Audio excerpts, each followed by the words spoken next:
کبھی آپ نے یہ سوچا ہے کہ جب ہم ماں کی بات کرتے ہیں تو اکثر آنکھیں نم ہو جاتی ہیں۔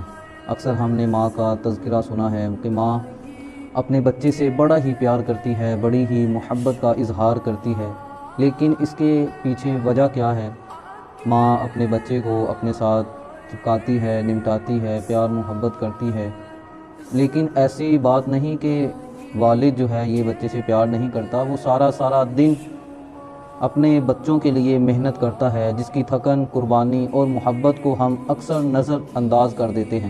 حالانکہ باپ وہ درخت ہے جو خود دھوپ میں کھڑا ہوتا ہے مگر اپنی اولاد پر کبھی سایہ کم نہیں ہونے دیتا، جو دن بھر مزدوری کرتا ہے، پسینہ بہاتا ہے، مگر شام کو صرف بچوں کے چہرے دیکھ کر ساری تھکن کو بھول جاتا ہے، جس کی جیب خالی ہو پھر بھی بچوں کی خواہش پوری کرنے کی فکر میں رہتا ہے۔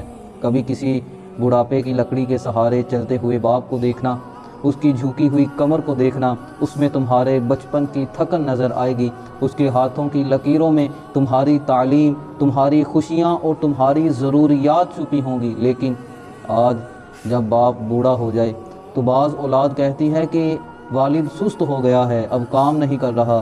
استغفر اللہ، طرح طرح کی باتیں کرنا، تانے مارنا۔ کبھی قبر پر جا کر دیکھو، جہاں باپ دفن ہے، تب دل سے آواز آتی ہے کہ ایک بار اور مجھے آواز دے دو، ایک بار پھر وہ سر پر ہاتھ رکھ دو۔ لیکن افسوس، وقت گزر جاتا ہے۔ جو باپ زندگی بھر ہمیں بچاتا رہا، ہم اس کی زندگی میں اسے شکر گزار لفظ بھی نہ کہہ سکیں کہ جس کے والد زندہ ہیں۔ یقین مانیے، وہ ان کی خدمت کرے، ان کی دعائیں لے، ان سے محبت کے دو بول بولے، ان کے پاؤں دبائے، ان کے دل کو نہ دکھائے، اور جس کے والد اس دنیا سے جا چکے ہیں تو وہ ان کے لیے ہر نماز کے بعد دعا کرے، قرآن پڑھ کر بخشش کی دعا مانگے۔ یقین مانیے، جب وہ چلے جاتے ہیں تو پھر رو رو کر آوازیں لگاتے ہیں کہ جب چھوٹا تھا تو آپ کی انگلی پکڑ کر چلتا تھا، آپ نے اپنا ہاتھ پکڑ کر چلتے ہوئے سکھایا، لیکن آج خود چلتے ہو تو میں ساتھ نہیں ہوتا۔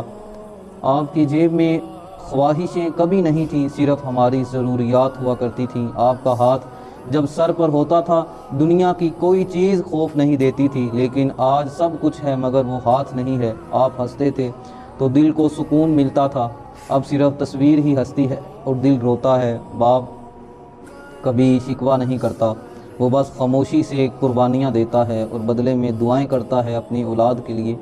ایک وقت تھا کہ جب والد کی آواز سنتے ہی دل کو چین ملتا تھا، لیکن آج یاد آتی ہے تو نیندیں اڑ جاتی ہیں۔ لوگ کہتے ہیں کہ جنت ماں کے قدموں تلے ہے، مگر باپ کی رضا